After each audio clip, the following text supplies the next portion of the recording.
Where your attention goes, something begins to form around it.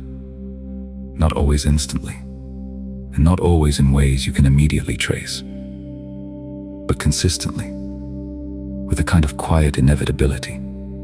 The world begins to organize itself around what you are most focused on.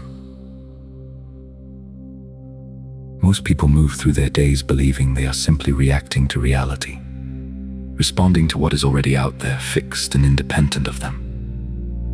They think the world shows up first and they respond second. But look more carefully at how this actually works. What you notice tends to expand in your awareness. What you return to repeatedly begins to feel more real, more present, more significant than everything else. What you dwell on doesn't just occupy your mind, it deepens, it roots. It starts to color everything around it. Attention is not a passive thing. It is not simply a window you look through. It is directional. It is selective.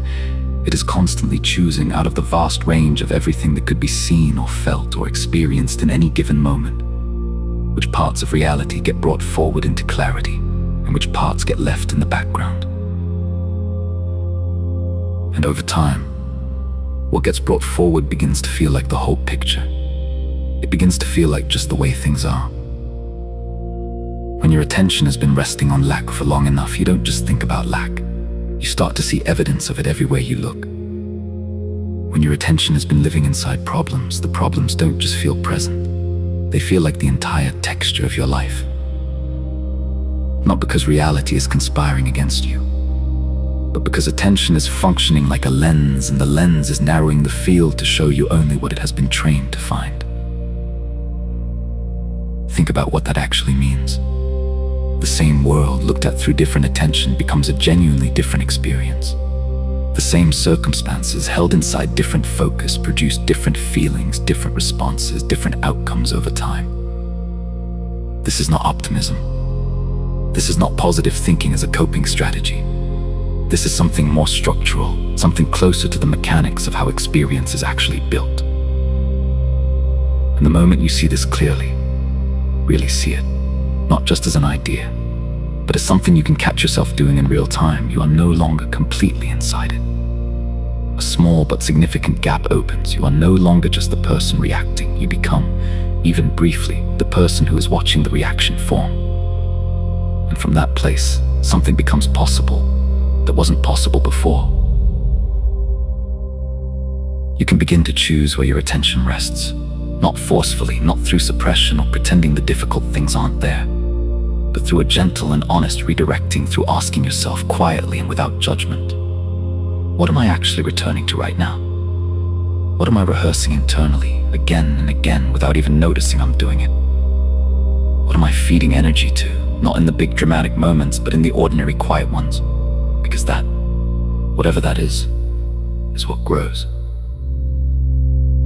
This is not about controlling your mind into perfect positivity. It is about awareness, about seeing the pattern while it is happening rather than only recognizing it in retrospect, about catching the moment when attention is pulling in a direction you didn't consciously choose and deciding, not with force but with clarity, whether that is where you want it to go. At first, the shifts feel almost too subtle to measure. A small redirection here, a slightly different question there. It feels like it couldn't possibly matter. But attention repeated becomes orientation. Orientation sustained becomes the lens through which you interpret everything. And that lens, held long enough, becomes what you call your reality. Not in a single dramatic moment of change, but in the slow, steady accumulation of where you chose to place your awareness day after day in the ordinary moments no one else could see. You are always placing your attention somewhere.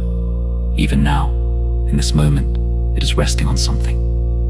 The only question worth asking is whether that is happening unconsciously by default, or whether it is something you are beginning to choose. Not perfectly, not constantly, just more deliberately than before. Because a small shift in attention, held with consistency, begins to change what you see. And what you see, over time, begins to change what you live.